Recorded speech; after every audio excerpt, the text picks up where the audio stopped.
It was a point of contention that we had in the jury instruction because of the ambiguity. We didn't understand it. We really didn't understand.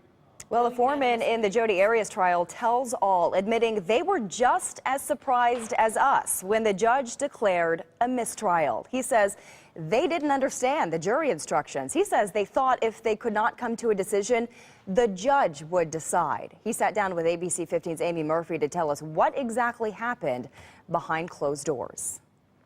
No unanimous agreement, signed foreperson. There was a metamorphosis of some kind that turned her into a killer.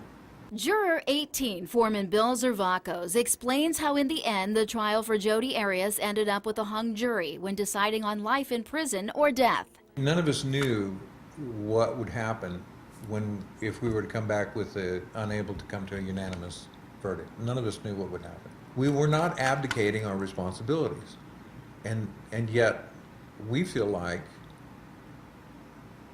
there are people out there that are going to believe that. Zervakos says he can't speak for the other jurors, but after almost 14 hours of deliberation, it was the two sides of Jodi Arias that swayed him. I saw two Jodi Ariases.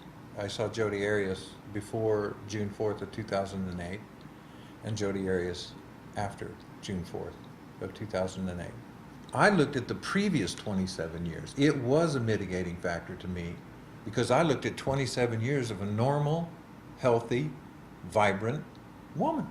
I asked Zervakos if he believed Arias's claims of domestic violence. I believe that she was mentally and emotionally, verbally abused by Travis, but I do think I think she has mental problems. Was there any point when she was on the stand those 18 days where you just thought, I don't like this girl, I don't believe her, I don't like her? No, not me, not personally.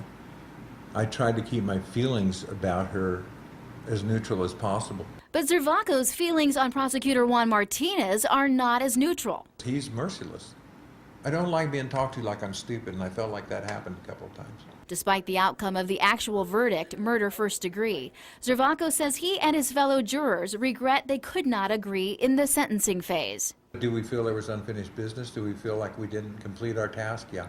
Looking forward, Zervakos hopes the Alexander family can heal, but also had this to say about Arias.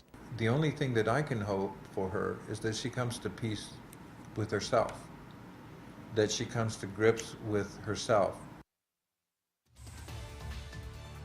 And as we all assume, Zervakos told Amy that avoiding any media reports about the case was really difficult, but he assured us, as far as he knows, everyone held up their end of the bargain. Of course, we are dedicated to bringing you any developments in this case. Stay with ABC 15 News and ABC15.com.